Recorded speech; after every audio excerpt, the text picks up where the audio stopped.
Delicious റെസിപ്പീസിൻ്റെ പുതിയൊരു വീഡിയോയിലേക്ക് എല്ലാവർക്കും വീണ്ടും സ്വാഗതം. ഇന്ന് നല്ലൊരു മത്തിക്കറിയുമായിട്ടാണ് ഞാൻ വന്നിരിക്കുന്നത്. ഇത് സാധാരണ തയ്യാറാക്കുന്നതിൽ നിന്നും കുറച്ച് വ്യത്യസ്തമായിട്ടാണ് തയ്യാറാക്കിയിട്ടുള്ളത്. അപ്പോൾ ഇതെങ്ങനെയാണ് തയ്യാറാക്കുന്നതെന്ന് നോക്കാം. ആദ്യം നമുക്ക് ഈ വെളുത്തുള്ളി നന്നായിട്ട് ചൂടാക്കിയെടുക്കണം. അപ്പോൾ 4 വെളുത്തുള്ളിയാണ് ഞാൻ എടുത്തിട്ടുള്ളത്. ഇത് നല്ലതുപോലെ ചൂടാക്കി കഴിയുമ്പോൾ ഇതിലേക്ക് നമുക്ക് കുറച്ച് ഉലുവയും ജീരകവും ചേർക്കാനുണ്ട്. 1/2 ടീസ്പൂൺ വീതമാണ് ഉലുവയും ചെറിയ ജീരകവും ചേർത്തിട്ടുള്ളത്. ഇനി ഇത് നന്നായിട്ട് മൂപ്പിച്ചെടുക്കണം. ചെറിയ തീയിൽ വെച്ചിട്ടാണ് ഇതെല്ലാം മൂപ്പിച്ചെടുക്കുന്നത്. എണ്ണയൊന്നും ചേർക്കേണ്ട ആവശ്യമില്ല. അപ്പോൾ ഇതെല്ലാം നന്നായിട്ടൊന്ന് മൂത്ത് വന്നിട്ടുണ്ട്. എല്ലാം നന്നായിട്ടൊന്ന് പൊട്ടി വരുന്നുണ്ട്. ഇനി നമുക്കിതിലേക്ക് പൊടികളൊക്കെ ചേർക്കാം. 1/4 ടീസ്പൂൺ മഞ്ഞൾപ്പൊടിയും 1/4 ടീസ്പൂൺ മല്ലിപ്പൊടിയും 3 ടേബിൾ സ്പൂൺ മുളക് പൊടിയുമാണ് ഞാൻ ചേർക്കുന്നത്. മുളക് പൊടിയുടെയൊക്കെ അളവ് നിങ്ങളുടെ എരിവിനനുസരിച്ച് മാറ്റാവുന്നതാണ്. ഇത് ചെറിയ തീയിൽ തന്നെ വെച്ചിട്ട് ഈ പൊടികളൊക്കെ നല്ലതുപോലെ ചൂടാക്കിയെടുക്കണം. ഇത് ഏറ്റവും ചെറിയ തീയിൽ തന്നെ വെച്ചിട്ട് നന്നായിട്ടൊന്ന് ചൂടാക്കിയെടുക്കണം, അല്ലെങ്കിൽ ഇത് പെട്ടെന്ന് കരിഞ്ഞു പോകും. ഇപ്പോൾ ഈ പൊടികളൊക്കെ നന്നായിട്ടൊന്ന് മൂത്ത് വന്നിട്ടുണ്ട്. ഇതിൻ്റെ കളറൊക്കെ നല്ലതുപോലെ മാറി വന്നിട്ടുണ്ട്.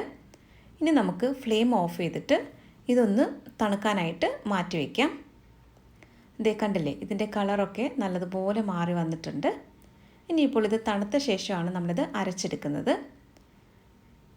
അപ്പോൾ ഞാനിവിടെ കുറച്ച് പുളി ഇവിടെ വെള്ളത്തിലിട്ട് വെച്ചിട്ടുണ്ട്. ഒരു ചെറിയ നാരങ്ങ വലിപ്പത്തിലുള്ള പുളിയാണ് എടുത്തത്. ഈ കറിയിൽ കുടംപുളി ചേർക്കുന്നില്ല. ഇപ്പോൾ ഈ നേരത്തെ ചൂടാക്കി വെച്ച ചേരുവകളെല്ലാം ഒരു മിക്സിയുടെ ജാറിലേക്ക് മാറ്റിയിട്ടുണ്ട്.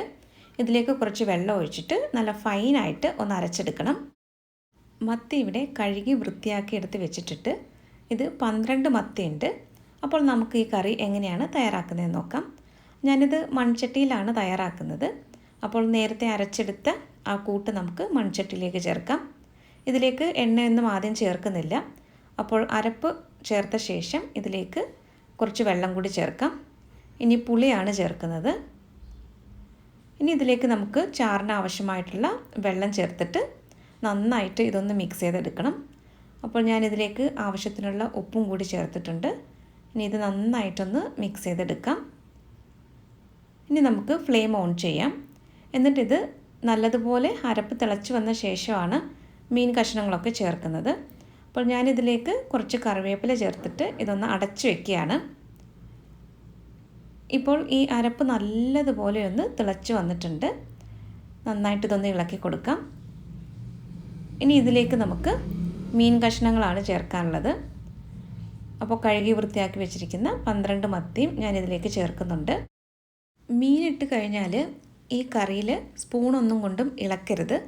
അപ്പോൾ ഈ മീനൊക്കെ പൊടിഞ്ഞു പോകാനുള്ള സാധ്യതയുണ്ട്. ഇതുപോലെ ചട്ടി ഇങ്ങനെ ചുറ്റിച്ചു കൊടുത്താൽ മതിയാകും. ഇനി നമുക്കിതൊന്ന് അടച്ചു വെച്ചിട്ട് വേവിച്ചെടുക്കാം. അപ്പോൾ ഞാനിപ്പോൾ തീ കൂട്ടിയാണ് വെച്ചിരിക്കുന്നത്. ഇപ്പോൾ ഏകദേശം ഒരു 4 മിനിറ്റ് ആയിട്ടുണ്ട്. വീണ്ടും നമുക്കൊന്ന് ഇതുപോലെ ചുറ്റിച്ചു കൊടുക്കാം. ഇനി നമുക്ക് ഇത് മീഡിയം ഫ്ലെയിമിലേക്ക് മാറ്റിയിട്ട് അടച്ചു വെച്ചിട്ട് വേവിച്ചെടുക്കാം. നല്ല ടേസ്റ്റി ആയിട്ടുള്ള ഒരു മീൻ കറിയാണ്. അപ്പോൾ ഈ രീതിയിൽ എല്ലാവരും തയ്യാറാക്കി നോക്കണം. ഇപ്പോൾ മീനൊക്കെ പാകത്തിന് വെന്ത് വന്നിട്ടുണ്ട്. ഇനി നമുക്ക് ഇതിലേക്ക് കടുക് താളിച്ച് ചേർക്കണം. അപ്പോൾ ഞാൻ അതിന് വേണ്ടി കുറച്ച് വെളിച്ചെണ്ണയാണ് ചൂടാക്കിയെടുത്തത്. അതിലേക്ക് 1/2 ടീസ്പൂൺ കടുക് ചേർത്തൊന്ന് പൊട്ടിച്ചെടുക്കാം. ഒരു 4 ചെറിയ ഉള്ളി, 2 പച്ചമുളകും 1 തണ്ട് കറിവേപ്പിലയും കൂടി ഇട്ടിട്ട് നന്നായിട്ട് മൂപ്പിച്ചെടുക്കണം. അതിനുശേഷം ഇത് നമുക്ക് തയ്യാറാക്കി വെച്ചിരിക്കുന്ന കറിയിലേക്ക് ഒഴിച്ചു കൊടുക്കാം. കടുക് താളിച്ചത് ചേർത്ത് കഴിഞ്ഞാൽ നമുക്കിത് കുറച്ച് സമയത്തേക്കൊന്ന് അടച്ചു വെക്കണം.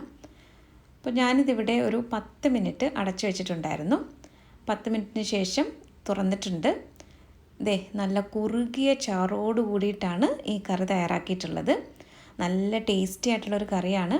അപ്പോൾ ഈ രീതിയിൽ എല്ലാവരും തയ്യാറാക്കി നോക്കിയിട്ട് ഫീഡ്ബാക്ക് കൂടി തരാനായിട്ട് മറക്കരുത്. അതുപോലെ ഫിഷ് റെസിപ്പീസിൻ്റെ ഒരു പ്ലേലിസ്റ്റ് ഞാൻ തയ്യാറാക്കിയിട്ടുണ്ട്.